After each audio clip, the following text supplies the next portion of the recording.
नमस्कार, जन टीवी उत्तराखंड में आप सभी का स्वागत है। मैं हूं आपके साथ प्रियंका तिवारी। खबरों को विस्तार से जानेंगे, लेकिन एक नजर हेडलाइंस पर। आज थमा पहले चरण का चुनाव प्रचार। 102 लोकसभा सीटों के लिए 19 अप्रैल को वोटिंग। यूपी की 8 और उत्तराखंड की सभी 5 सीटों पर होगा मतदान। सीएम पुष्कर सिंह धामी का नैनीताल दौरा। कैंची धाम में की पूजा अर्चना। देश और प्रदेश में खुशहाली के लिए मांगी कामना।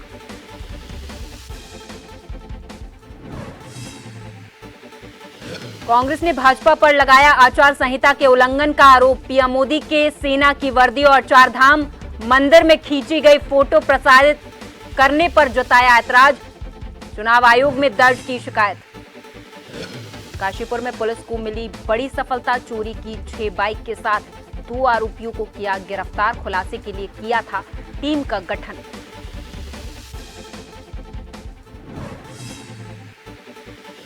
और देश भर में रामनवमी की धूम। मंदिरों में लगा श्रद्धालुओं का तांता। अयोध्या में रामलला के जन्मोत्सव पर किया गया सूर्य तिलक। लाखों की संख्या में रामनगरी पहुंचे भक्त।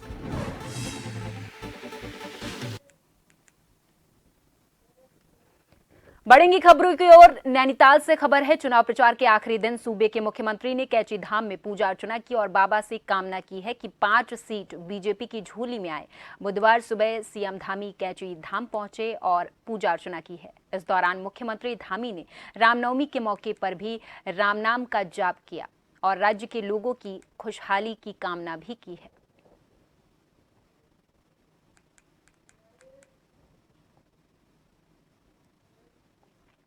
लोकसभा सामान्य निर्वाचन की तैयारियां पूरी हो चुकी हैं और पोलिंग पार्टियां रवाना होना शुरू हो गई हैं। नैनीताल जिले के 6 विधानसभा में 1010 पोलिंग बूथ हैं, जिनमें हल्द्वानी के एमबीपीजी कॉलेज से दूरस्थ पोलिंग बूथ के लिए 57 पोलिंग पार्टियां रवाना हुई हैं।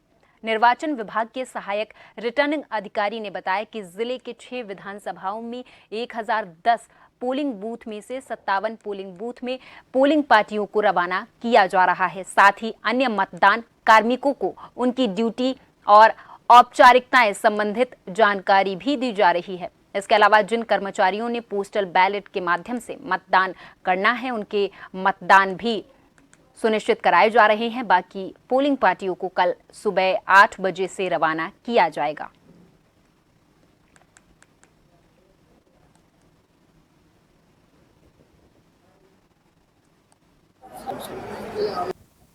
आगामी 19 तारीख को लोकसभा चुनाव होने हैं। ऐसे में नैनीताल जनपद की सभी 6 विधानसभा सीटों पर पूर्व निर्वाचन आयोग ने तैयारियां पूरी कर ली हैं। नैनीताल जनपद की 6 विधानसभा सीटों की अगर बात करें तो यहाँ पर 1010 पोलिंग बूथ बनाए गए हैं। इसके अलावा दूरस्थ क्षेत्रों में आज 57 पोलिंग पार्टियां रवाना की जा चुकी हैं। देख सकते हैं हल्द्वानी के एमबीपीजी कॉलेज में यहाँ अस्थायी निर्वाचन कार्यालय बनाया गया है और निर्वाचन आयोग पूरी मुस्तैदी के साथ काम कर रहा है। सुरक्षा व्यवस्था की बात करें तो पंजाब पुलिस के अलावा आईटीबीपी के जवान, वन विभाग की टीम, इसके अलावा उत्तराखंड पुलिस के जवान भी पूरी मुस्तैदी के साथ काम कर रहे हैं। तमाम सरकारी और निजी बसों का भी अधिग्रहण किया गया है। यहाँ की जिला निर्वाचन अधिकारी और डीएम वंदना ने बताया है कि जिनके पास अगर वोटर आईडी कार्ड नहीं है तो उनको भी परेशान होने की आवश्यकता नहीं है, क्योंकि अगर उनका वोटिंग लिस्ट में नाम है तो कोई भी ऐसा सरकारी दस्तावेज जो जिसमें फोटो लगी हो, वो फोटो युक्त दस्तावेज के साथ अपना वोट भी डाल सकता है। इसके अलावा सुरक्षा व्यवस्था की बात करें तो 505 वेबकास्टिंग पोलिंग बूथ बनाए गए हैं। इसके अलावा हर प्रकार से निर्वाचन आयोग पूरी मुस्तैदी के साथ काम कर रहा है और यहाँ से 57 पोलिंग पार्टियों को भी रवाना किया जा चुका है।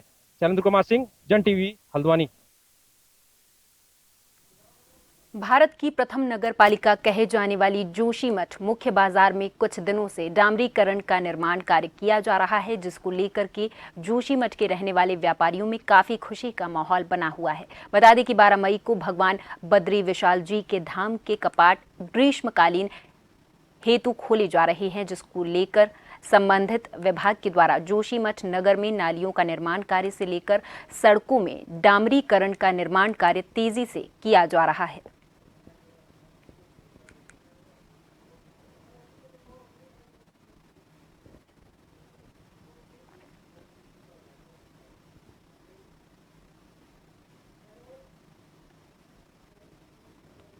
इधर लोहा घाट में मां भगवती मंदिर लड़ी धूरा में रामनवमी के पावन पर्व पर सुंदरकांड पाठ के साथ 108 कन्याओं का कन्या पूजन और विशाल भंडारे का आयोजन किया गया। कन्या पूजन का प्रमुख उद्देश्य कन्या भ्रूण हत्या को रोकने के लिए समाज में महिलाओं को बराबरी देने के लिए था। इस अवसर पर भगवती स्वरूपी कन्याओं को पठन पाठन सामग्री वितरित की गई है। इसके बाद सैकड़ों लोगों ने भंडारे का प्रसाद ग्रहण किया है।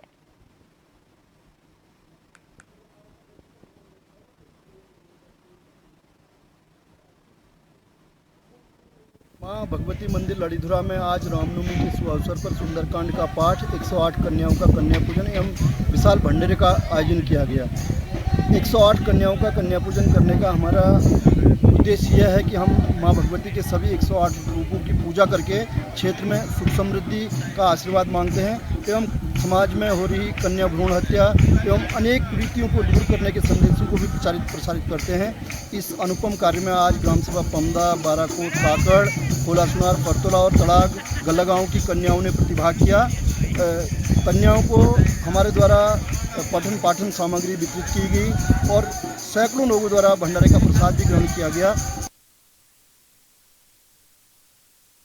लोकसभा सामान्य निर्वाचन 2024 को सकुशल संपन्न कराने को लेकर जिला पुलिस और प्रशासन पूरे तरीके से तैयार है। डीएम और एसएसपी ने लोकतंत्र के इस महापर्व को सकुशल संपन्न कराने के लिए तनमन से जुटने का आह्वान किया है। साथ ही पोलिंग पार्टियों के आने जाने के रूट, मतदान केंद्र में बरती जाने वाली सावधानियों के बारे में भी जानकारी दी है।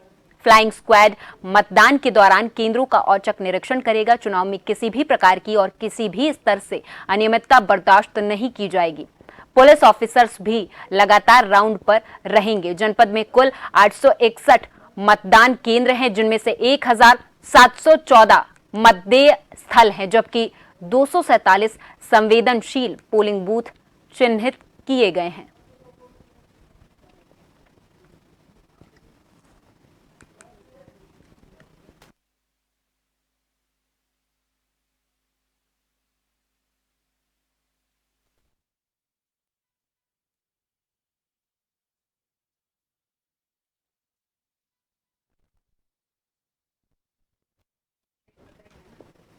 हरिद्वार में स्वीप के जरिए मतदाताओं को लगातार जागरूक किया जा रहा है। स्वीप के नोडल अधिकारी सीडीओ प्रतीक जैन ने प्रेस क्लब हरिद्वार पहुंचकर जानकारी दी है कि वोटिंग प्रतिशत बढ़ाने और ज्यादा से ज्यादा लोगों की भागीदारी सुनिश्चित करने के लिए स्वीप की ओर से कई कार्यक्रम चलाए जा रहे हैं। साथ ही उन्हें ईवीएम के बारे में भी जानकारी दी जा रही है। इस दौरान सीडीओ प्रतीक जैन ने पत्रकारों को मतदाता जागरूकता की शपथ भी दिलाई है।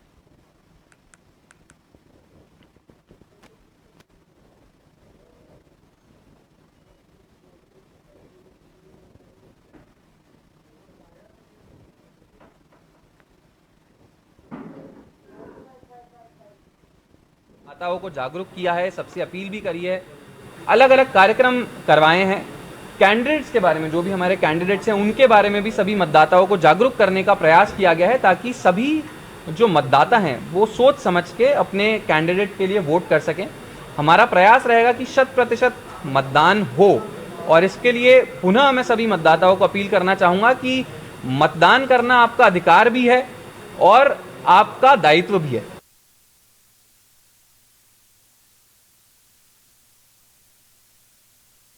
19 अप्रैल को होने जा रहे लोकसभा चुनाव को लेकर बुधवार को चंपावत जिले के 17 सबसे दूरस्थ बूथों के लिए 17 पोलिंग पार्टियों को रवाना किया गया है। जिला निर्वाचन अधिकारी नवनीत पांडे ने जानकारी देते हुए बताया कि चंपावत विधानसभा के 12 दूरस्थ बूथों और लोहाघाट विधानसभा के 5 दूरस्थ बूथों, कुल 17 दूरस्थ बूथों के लिए पोलिंग पार्टियों को पूरे तैयारी के साथ रवाना किया गया है। उन्होंने बताया कि जिले के शेष 327 बूथों के लिए 18 अप्रैल को पोलिंग पार्टियों को रवाना किया जाएगा। उन्होंने बताया कि रवाना की गई पोलिंग पार्टियों को कई किलोमीटर पैदल भी चलना पड़ता है।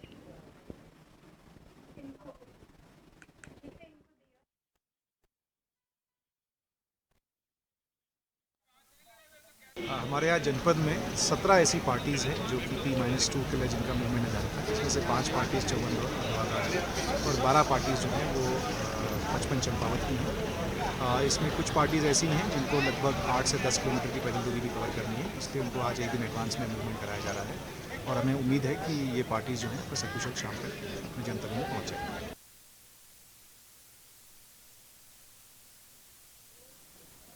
लोकसभा चुनाव की तारीख नजदीक आते ही प्रशासन के द्वारा मादक पदार्थ पर और नकदी की रोकथाम के लिए बनाई गई एफएसटी एसएसटी टीमों ने चेकिंग अभियान तेज कर दिया है। टीम के द्वारा आने जाने वाले प्रत्येक वाहन की गहनता से जांच की जा रही है। सीओ चंपावत वंदना वर्मा ने बताया कि पुलिस और प्रशासन के सहयोग से बनाई गई टीमों के द्वारा बनाई गए अस्थायी बैरियरों और हाईवे में प्रत्येक वाहन की जांच की जा रही है ताकि कोई भी व्यक्ति मादक पदार्थ, हथियार और नकदी को ना ले जा सके।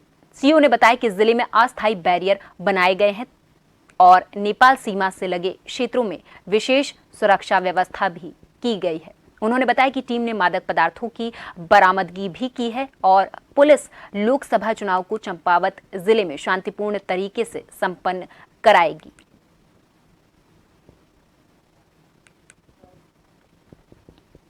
से लगातार हम लोग इसमें काम कर रहे हैं। इसमें जितने भी हमारे बैरियर्स हैं उन सभी बैरियर्स पे हमारी लगातार टीमें चेकिंग कर रही हैं। इसमें अलग अलग हमारी एसएसटी टीम्स हैं, हमारी एफएसटी टीम्स हैं, जिसमें प्रशासन और पुलिस के लोग मिलकर चेकिंग कर रहे हैं। समय समय पर हम लोगों ने अवैध शराब और मादक पदार्थों के विरुद्ध भी कार्रवाई की है और कुछ नकदी भी बरामद की गई है इसमें। इसके अलावा जो भी हमारे अभी फोर्स है, कंप्लीट फोर्स, कुछ हमें बाहर से भी फोर्स मिल रहा है, तो उसका हम लोग डिप्लॉयमेंट तैयार किया जा चुका है। और यहाँ रुकेंगे एक छोटे से ब्रेक के लिए। ब्रेक के बाद भी खबरों का सिलसिला लगातार जारी है।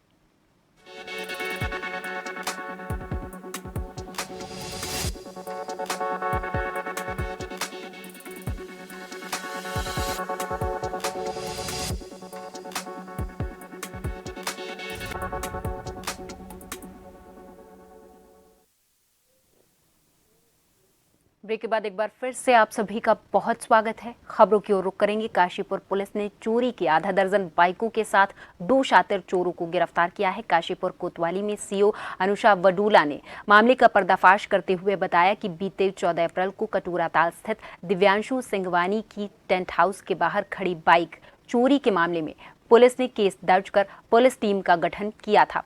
सीसीटीवी फुटेज के आधार पर पुलिस टीम ने चेकिंग के दौरान बिना नंबर की एक बाइक सवार 2 संदिग्ध युवकों को पकड़ा। बाइक को मशीन से चेक करने पर चोरी की बाइक दिव्यांशु की निकली।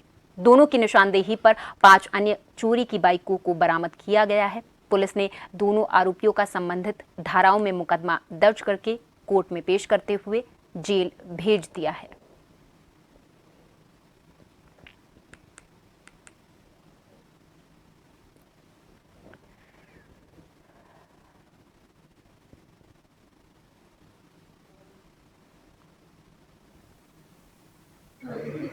वादी के घर के बाहर से उसकी बाइक चोरी करनी होती है। तो जैसे कि इलेक्शन भी चल रहा है, एमसीसी लगा हुआ था, तो रेगुलर हमारे यहाँ चेकिंग चल रही है। उसी चेकिंग के दौरान हमें गंगा बाबा रोड में जब एक बाइक सवार दिखा, उसकी बाइक पे नंबर प्लेट नहीं था। तो ऑब्वियसली हम लोगों ने चेकिंग किया, तो चेकिंग से पता चला कि वो जो चेसिस नंबर और इंजन नंबर था वो गाड़ी का, वो हमारी जो चोरी हुई बाइक थी उससे मैच किया। तब उससे फिर और गहरी पूछताछ की तो 2 लोगों को 2 अभियुक्तों में नजर आया। तो उसमें ये भी पता चला कि उन्होंने और बाइक्स भी चोरी की। तो टोटल हमारी 6 बाइक्स की रिकवरी हुई है उन्हीं लड़कों से, और दोनों को हमने अरेस्ट कर दिया। दोनों, एक ITI का है, एक काशीपुर का है। मैम बात करें तो पुराना क्या इनका कोई क्रिमिनल रिकॉर्ड? हाँ, इन लोग का क्रिमिनल रिकॉर्ड भी है दोनों का, शाहरुख खान। एक के ऊपर 4 मुकदमे दर्ज हैं। इनके ऊपर शस्त्र के भी, अधिनियम के भी मुकदमे हैं और चोरी के भी। सभी के जो बाइक है वो काशीपुर से ही है चोरी हुई या कहीं बाहर से? नहीं, एक बाइक जो थी वो हमारी काशीपुर की है, बाकी 4 बाइक हम आइडेंटिफाई कर रहे हैं। चैत्र नवरात्रि का अंतिम दिन आज है और ऐसे में आज के दिन सारे मंदिरों में माता के भक्तों की भीड़ देखने को मिली है। वहीं बात करें जोशीमठ प्रखंड के पैनी गांव में स्थित मां पनखंडेश्वरी गड़ी भवानी की, तो यहां सुबह 4 बजे से माता के भक्तों की आवाजाही शुरू हो गई थी। बता दें कि मां पनखंडेश्वरी गड़ी भवानी जी का ये मंदिर जोशीमठ ब्लॉक का एकमात्र मंदिर के रूप में जाना जाता है, जो कि भक्तों की आस्था का केंद्र है। हालांकि इस मंदिर में 12 महीने माता के भक्तों की भीड़ देखने को मिलती है, लेकिन खासकर नवरात्रि के शुभ अवसर पर यहाँ हजारों की तादाद में हर दिन माता के भक्त मां गड़ी भवानी जी के आशीर्वाद लेने के लिए पहुंचते हैं।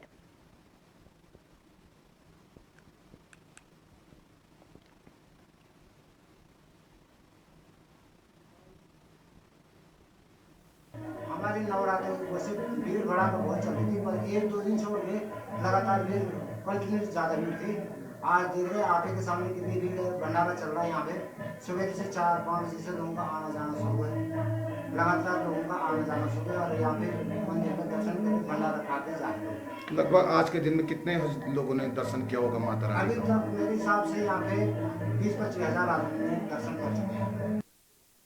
उत्तराखंड की 5 लोकसभा सीट पर प्रथम चरण में 19 अप्रैल को मतदान होना है। ऐसे में मतदान के लिए निर्वाचन आयोग के निर्देशों पर प्रशासन के द्वारा तैयारी की जा रही है।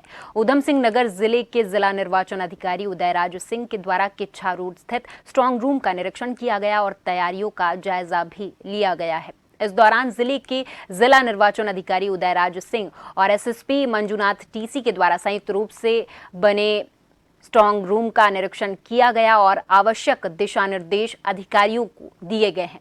जिला निर्वाचन अधिकारी के द्वारा निरीक्षण के दौरान मिली खामियों को पूरा करने के लिए नोडल अधिकारी मनीष कुमार को निर्देशित किया गया है। वहीं उन्होंने बताया कि 18 अप्रैल को बगवाड़ा मंडी से पोलिंग पार्टियां सुरक्षा के बीच रवाना हो जाएंगी और 19 अप्रैल सुबह से ही मतदान शुरू हो जाएगा। ऐसे में सभी तैयारियां जिला प्रशासन के द्वारा चुनाव से संबंधित पूरी कर ली गई हैं।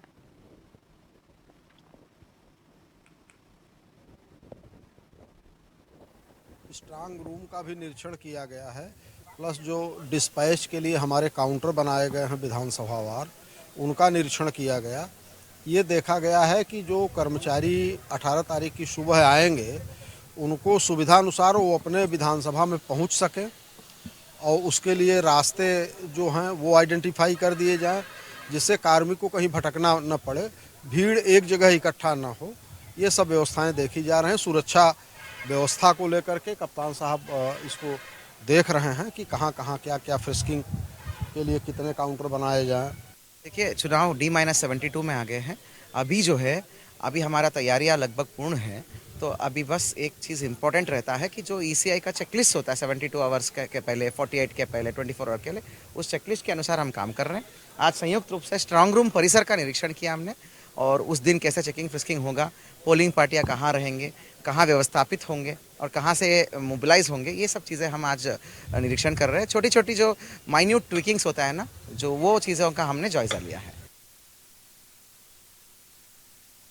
पिथौरागढ़ जिला निर्वाचन अधिकारी रीना जोशी की अध्यक्षता में मंगलवार को विकास भवन सभागार में जनपद के चारों विधानसभा में स्वतंत्र, निष्पक्ष, शांतिपूर्ण और सफलतापूर्वक चुनाव संपन्न कराए जाने के लिए निर्वाचन कार्य में लगे समस्त सेक्टर मजिस्ट्रेट, प्रशासन और पुलिस को मतदान के दौरान दिए गए दायित्वों का भलीभांति और सूझबूझ के साथ कार्य करने के दिशा निर्देश दिए गए हैं।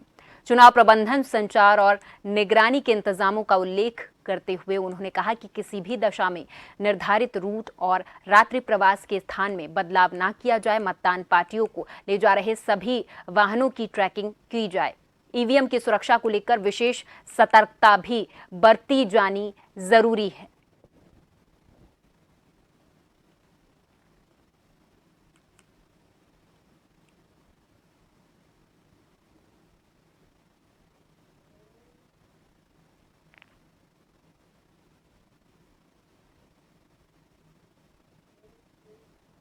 अपर मुख्य निर्वाचन अधिकारी विजय कुमार जोगदंडी ने सचिवालय स्थित मीडिया सेंटर में प्रेस ब्रीफिंग करते हुए कहा कि लोकसभा सामान्य निर्वाचन 2024 में राज्य में इलेक्शन सीजर मैनेजमेंट सिस्टम के अंतर्गत 16 मार्च से अभी तक कुल 16 करोड़ 5 लाख मूल्य की जब्ती हुई है, जिसमें से 5 करोड़ 70 लाख कैश, एनडीपीएस और नारकोटिक्स के तहत 3 करोड़ 99 लाख, 2 करोड़ 93 लाख मूल्य की शराब और 3 करोड़ 26 लाख मूल्य का सोना, चांदी और अन्य कीमती वस्तुओं की जब्ती की गई है। हरिद्वार जनपद में सबसे ज्यादा 6 करोड़ 43 लाख की जब्ती हुई है। नैनीताल जनपद में 1 करोड़ 83 लाख और देहरादून जनपद में 1 करोड़ 58 लाख मूल्य की जब्ती की गई है।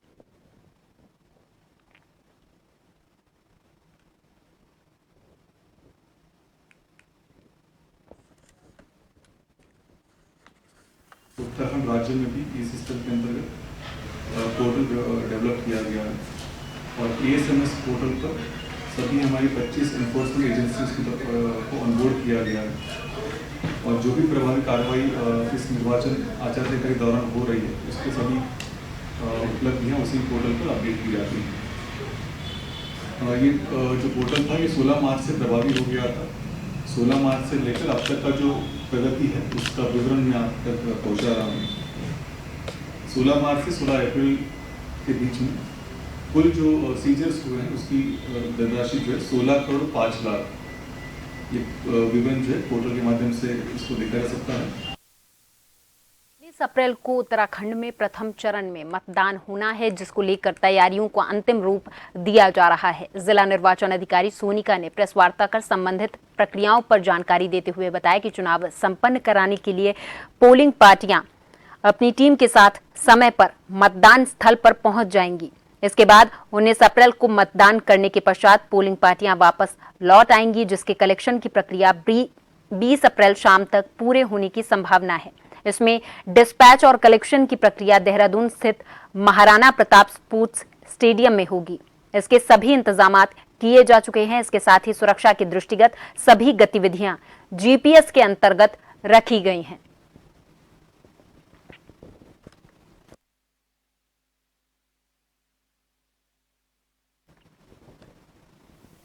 हमारे टोटल 1880 पोलिंग स्टेशन हैं और P-2 में 122 पार्टियां हमारी रवाना होनी है।